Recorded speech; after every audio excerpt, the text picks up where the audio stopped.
Pulivendula MLA Jaganmohan రెడ్డికి తుత్తర తీరిపోయేటువంటి వార్త ఇది. మరొక కేసు తనను ఎత్తిన పడేటువంటి పరిస్థితి ఏర్పడిపోతా ఉంది. జగన్మోహన్ రెడ్డికి అత్యంత సన్నిహితుడిగా పేరొందినటువంటి YCP MLC Lella Appireddy approver గా మారిపోవడానికి సిద్ధమైన తేల్చి చెప్పినట్టుగా తెలుస్తా ఉంది. అప్రూవర్ గా మారి జగన్మోహన్ రెడ్డి తెలుగుదేశం పార్టీ ఆఫీసు మీద దాడికి వెళ్ళమన్నాడని చెప్పినట్టుగా తెలుస్తా ఉంది. ఈ కేసు ఇప్పుడు జగన్మోహన్ రెడ్డి వైపు తిరగబోతున్నట్టుగా తెలుస్తా ఉంది. అసలు ఇంతకీ ఏం జరుగుతోంది అనేది ఈ వీడియోలో వివరించబోయే ముందుగా ఇప్పటి వరకు మన ఛానల్ సబ్స్క్రైబ్ చేయని వాళ్ళు ఖచ్చితంగా సబ్స్క్రైబ్ చేయండి. ఇక విషయానికి వస్తే జగన్మోహన్ రెడ్డి గారు తన అధికారంలో ఉన్నప్పుడు అధికార మదంతో రాబోయే 30 ఏళ్ళు నేనే అధికారంలో ఉంటాననేటువంటి కొవ్వుతో ప్రజాస్వామ్యాన్ని అపహాస్యం చేస్తూ రాజ్యాంగాన్ని పరిహాసం చేస్తూ ఆ దరిద్రుడు చేసినటువంటి వికటాట్టహాసం ఇప్పుడు కాట్లు వేస్తా ఉంది. ఆల్రెడీ నందిగం సురేష్ అనేటువంటి ఒక పనికిమాలినటువంటి పోరం పోకుని ఎంపీగా చేసి కూర్చోబెడితే ఆ దౌర్భాగ్యుడు చేసినటువంటి దందాలు మనందరికీ తెలుసు. అయితే తెలుగుదేశం పార్టీ ఆఫీసు మీద దాడి ఘటనలో తన పాత్ర కూడా ఉందనేటువంటి ఆధారాల మేరకు నందిగం సురేష్ని ఆల్రెడీ ఈరోజు ఉదయం అరెస్ట్ చేయడం జరిగింది. ఆ తర్వాత అతన్ని మంగళగిరి తీసుకొచ్చారు. మంగళగిరి తీసుకొచ్చిన తర్వాత అంటే హైదరాబాద్ నుంచి పారిపోవాలనుకున్నాడు వాడు. అయితే మంగళగిరి తీసుకొచ్చిన తర్వాత కోర్టుకు తీసుకెళ్తే కోర్టు 14 రోజుల పాటు నందిగం సురేష్కి రిమాండ్ విధించడం జరిగింది.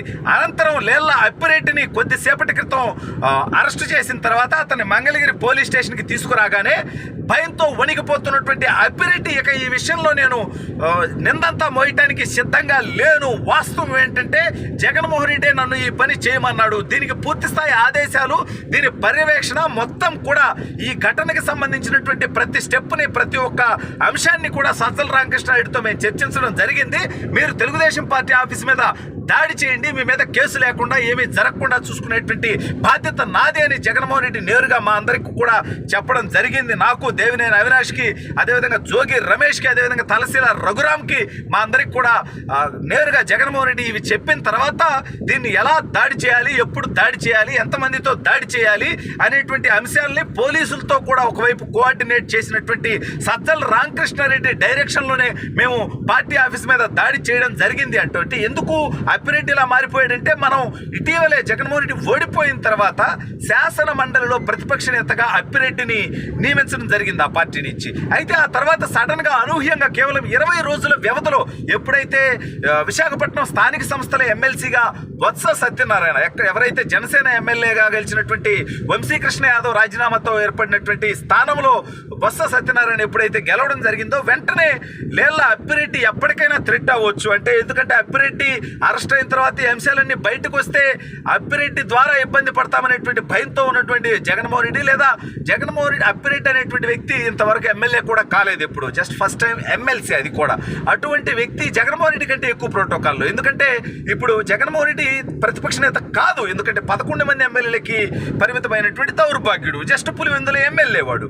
కాబట్టి అప్పిరెడ్డికి అంతకంటే ఎక్కువ హోదా ఉండటాన్ని కూడా జీర్ణించుకోలేనటువంటి జగన్మోహన్ రెడ్డి అప్పిరెడ్డిని పక్కన పెట్టి బొత్స సత్యనారాయణని ఎమ్మెల్యేగా కూడా ఓడిపోయినటువంటి బొత్స సత్యనారాయణ తన కుటుంబంలోనే తన తమ్ముడు ఎమ్మెల్యేగా ఓడిపోయాడు. అదేవిధంగా బొత్స సత్యనారాయణ సతీమణి బొత్స ఝాన్సీ లక్ష్మి గారు కూడా విశాఖపట్నం ఎంపీగా కూడా భరత్ మీద ఓడిపోవడం జరిగింది. అది కూడా 5 లక్షల ఓట్ల తేడాతో ఓడిపోవడం జరిగింది. ఇవన్నీ జరిగినటువంటి బొత్స సత్యనారాయణకి శాసన మండలిలో ప్రతిపక్ష నేతగా అప్పిరెడ్డిని రాజీనామా చేపించి మరి బొత్స సత్యనారాయణకి ఆ పదవి ఇప్పించడం జరిగింది. ఈ నేపథ్యంలో ఆల్రెడీ తీవ్రమైనటువంటి ఆవేదనతో జగన్మోహన్ రెడ్డి మీద కోపంతో ఉన్నటువంటి అప్పిరెడ్డి దీన్ని అవకాశంగా తీసుకొని అప్రూవర్గా మారిపోయి అసలు ఏమేం జరిగింది, దీని వెనక కుట్ర ఏంటి, ఎవరెవరు చెప్పారు, ఎప్పుడు చెప్పారు, ఎవరెవరు వెళ్ళారు, ఎంతమంది వెళ్ళారు, ఆ వెళ్ళడానికి జోగి రమేష్ ఎంతమందిని తీసుకొచ్చాడు, అవినాష్ ఎంతమందిని తీసుకొచ్చాడు, మిగిలినటువంటి నాయకులు అప్పిరెడ్డి తనతో వచ్చినటువంటి నాయకులు ఎవరెవరు, అసలు ఇందులో పోలీసులు ఎవరెవరు సహకరించారు.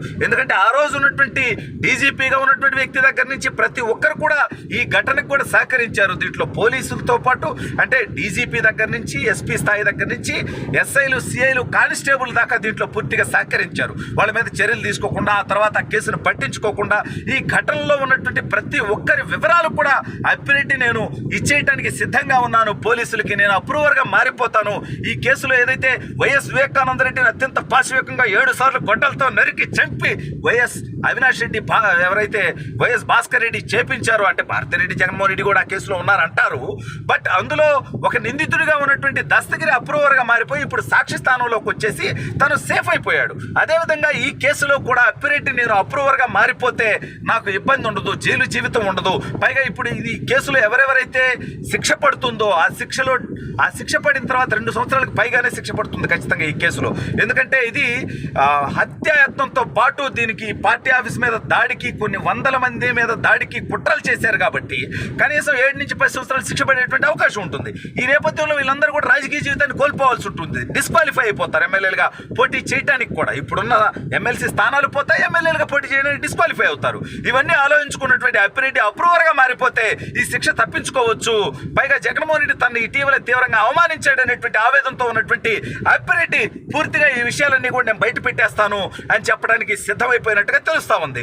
అయితే ఇప్పుడు ఈ విషయాలన్నీ బయటకు వస్తే సజ్జల రామకృష్ణారెడ్డి కూడా ఆల్రెడీ ఈ కేసులో ఉన్నాడు. వీళ్ళతో పాటు జగన్మోహన్ రెడ్డి ఈ కేసులో యాడ్ అవుతాడు. జగన్మోహన్ రెడ్డి కూడా అరెస్ట్ అయ్యేటువంటి అవకాశం ఉంటుంది.